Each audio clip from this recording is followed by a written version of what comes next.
This is Dr. August Konkel in his teaching on the books of Chronicles. This is session number 21, Demise of the Temple.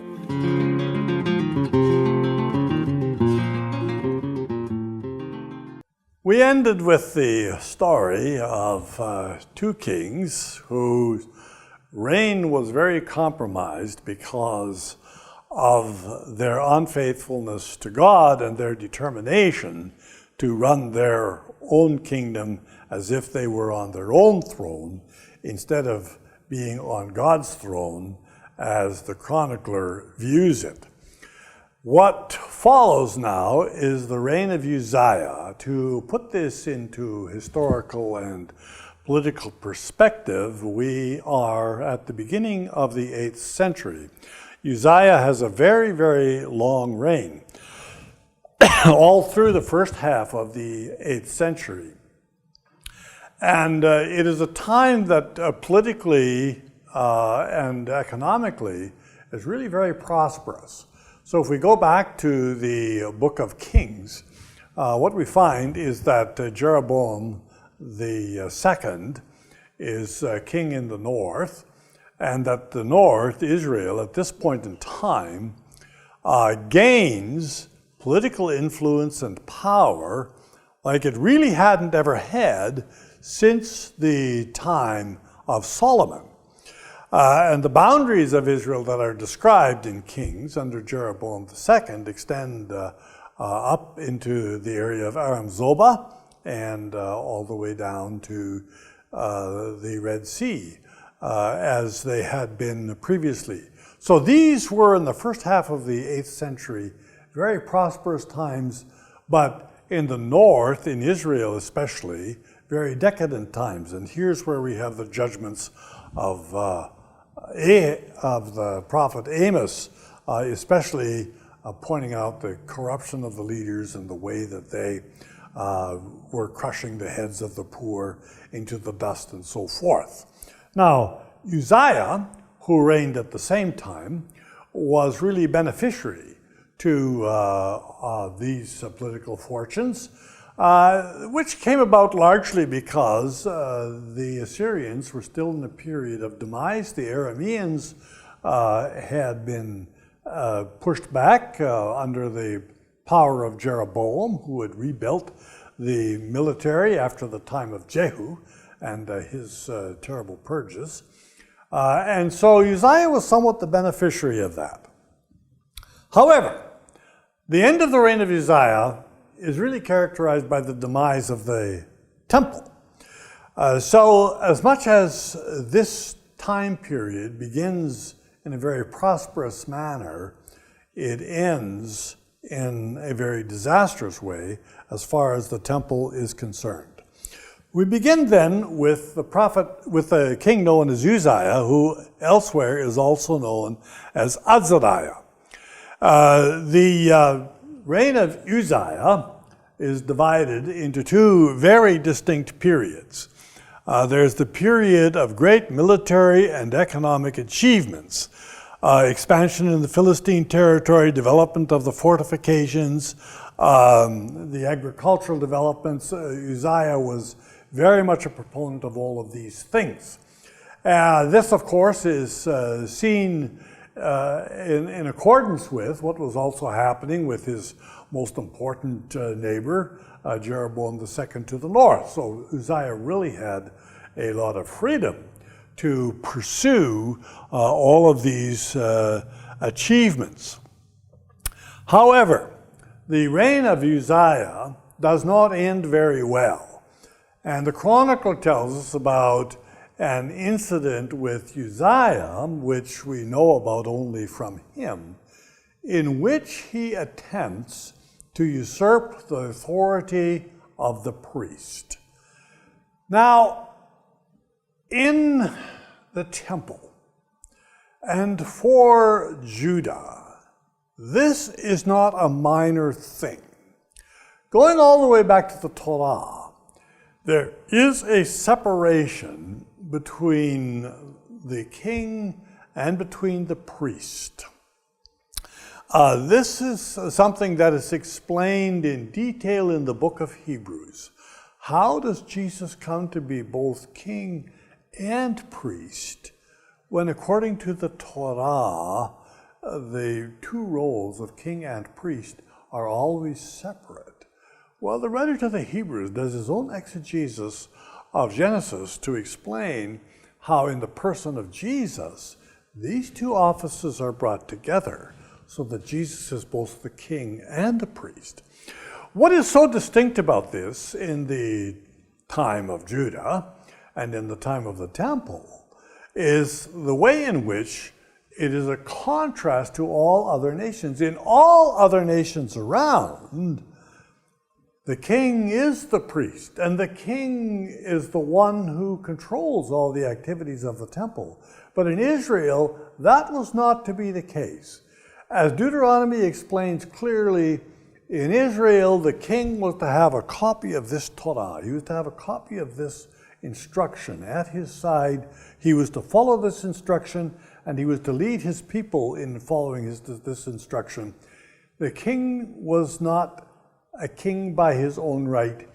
He was a king under the revelation of the King of Kings. He was a king under the authority of God.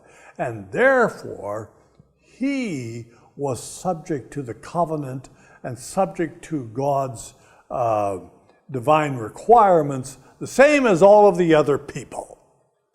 That was his role and that was his function. The priest was a completely different function in carrying out this covenant in relation to God. And so the priests are given their own role in Deuteronomy very distinctly, and of course in Numbers and Leviticus, we see this clearly as the priests being descendants of Aaron, whereas the king never is a descendant of Aaron. So this separation in the nation of Israel was a way of always making clear that they were subordinate to Yahweh, the one who had given them the covenant, and the one who designated his covenant to be carried out by the king in one capacity, but the representation of Yahweh as king, the representation of through the temple and all of its rituals and everything else was to be carried out by the priest. And the roles of the priest were not to be violated by anyone else because they were the ones who in that sense were holy. That is, they derived a special designation from God as a status to enable them to enter the holy place in the temple. And once a year to sprinkle the blood on the kapodet, the ark in the most holy place, which represented God. This is their designation, and that is why they are called holy, in a way that the king and the people aren't holy. Now, there's another way of looking at it. As we come to the covenant in the book of Exodus, all of the people in Exodus 20 are set apart to God and are holy, in that all of the nation of Israel represents God. So there is that respect in which every Israelite is holy. But in the function of the liturgy, there are further distinctions, and it is only the Levites, and it is only the priests as part of the Levites who have this distinction of being qualified to carry out the rituals in the temple which represent the holiness and the presence of God. So it might not seem like such a big deal that Uzziah the king should attempt to offer incense on the altar which stood immediately in front of the most holy place. But it was a complete violation of the covenant and a complete violation of the structures that were to represent the covenant, and in particular, the structures that were supposed to represent the temple and its function. And so this, therefore, was a very serious sin that was conducted by Uzziah. The result was that he became leprous. Now, the those of us living in the days of COVID can understand a little bit this whole business of isolation. There's nothing that most of us dread more than being told we have to isolate for 14 days and we can't socially interact with anyone else for 14 days. That's our world here in Canada, at least right now. And so we always operate with this threat of isolation, which doesn't quite mean that we're in prison. We're free in a certain sense, but we're free in a very confined sense, in that we can't have certain kinds of contact, and we've got limitations on anywhere that we can go, and those sorts of things. Well, that was what was true for a leper in the ancient time, except if a leper was not healed of the leprosy, which was a skin disease of some kind. It was not Hansen's disease. But lepers were in that same category of what we today call, in COVID times, isolation. So Uzziah could no longer carry out his royal duties as king because his punishment for violating the rights of a priest had made him a leper. That is the sad story of the end of Uzziah. Uzziah is succeeded by his son Jotham. Now, if we want to put this reign of Jotham into historical perspective, the days of Jotham are the second half of the 8th century. Uzziah dies in about the year 840. Isaiah makes quite a big deal about this. In the year that King Uzziah died, I saw the Lord high and lifted up. Now, that was a very significant revelation for Isaiah, because really, when Uzziah died, with the degeneration that was already beginning to take place in the north, where after the reign of Jeroboam II, there were repeated assassinations and competing rules between the final kings of Pekah and Rezin and the Pekah and the others.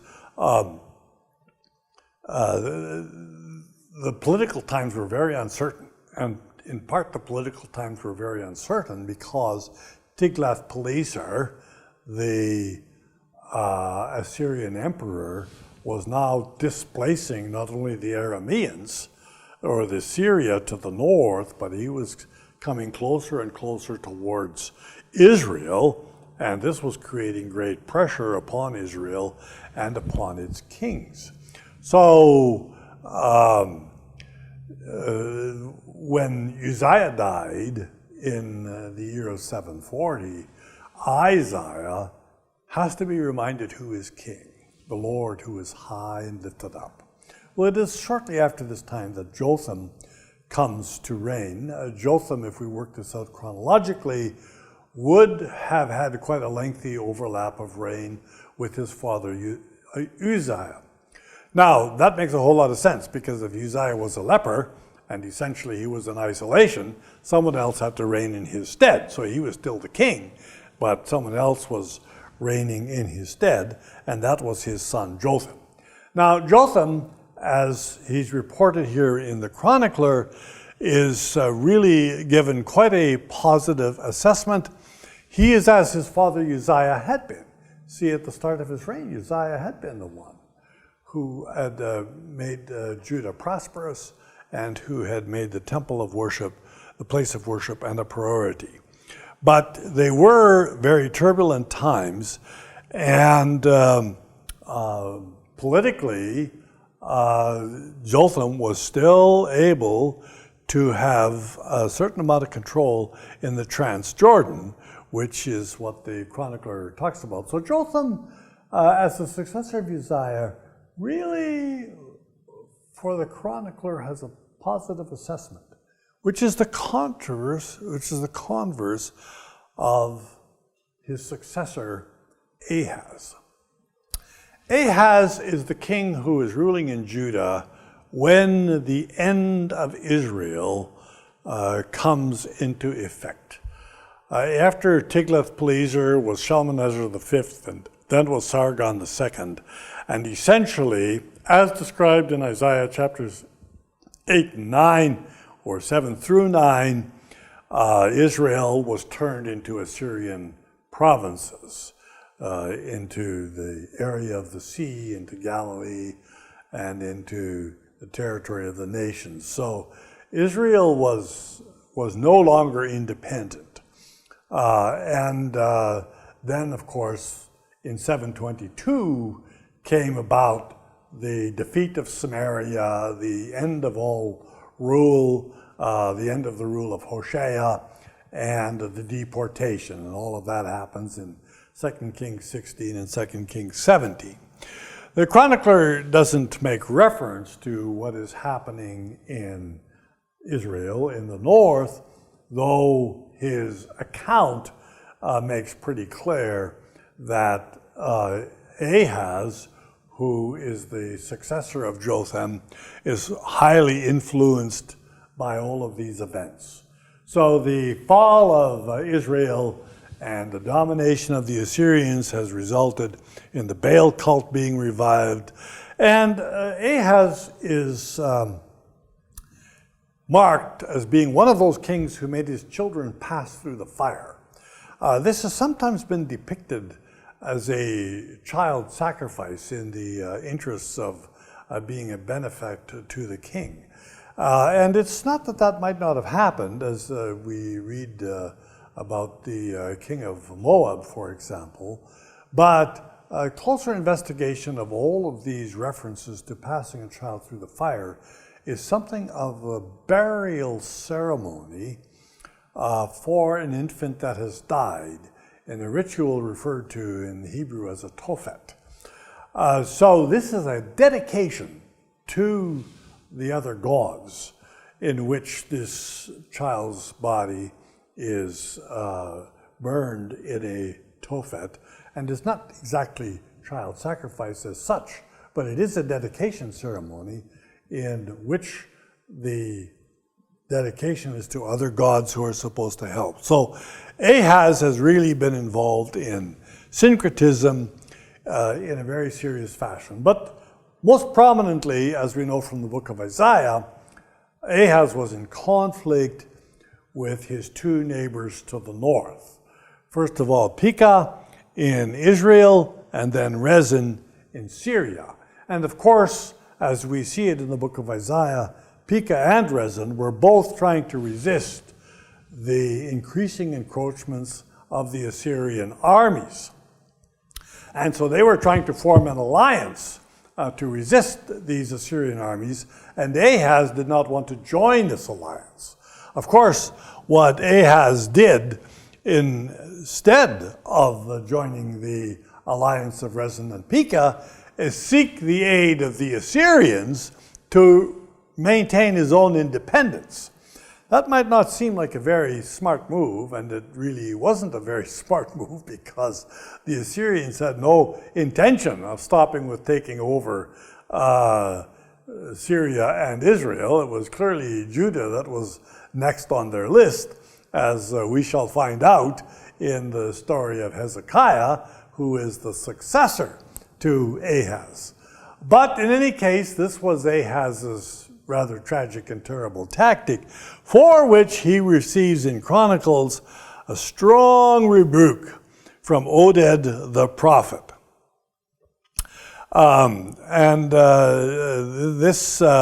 This prophecy of Oded really is a recognition of the fact that Israel is now falling to the Assyrian power, and that they need to be recognized as brothers. Just because they've fallen to the Assyrians doesn't mean that somehow or another they cease to be part of Israel.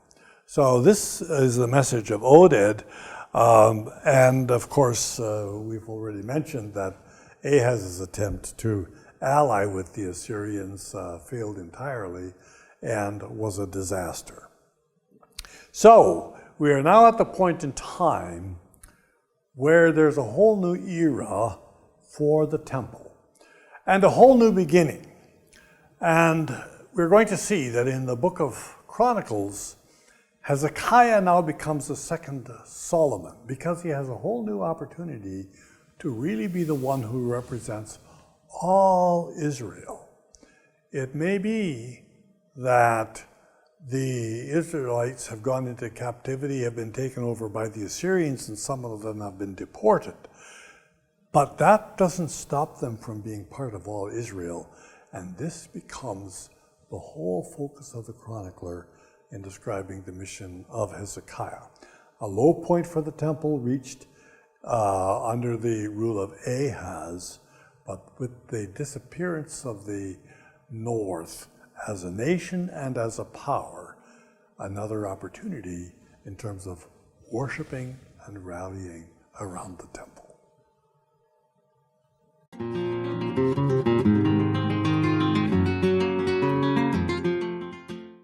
This is Dr. August Konkel in his teaching on the books of Chronicles.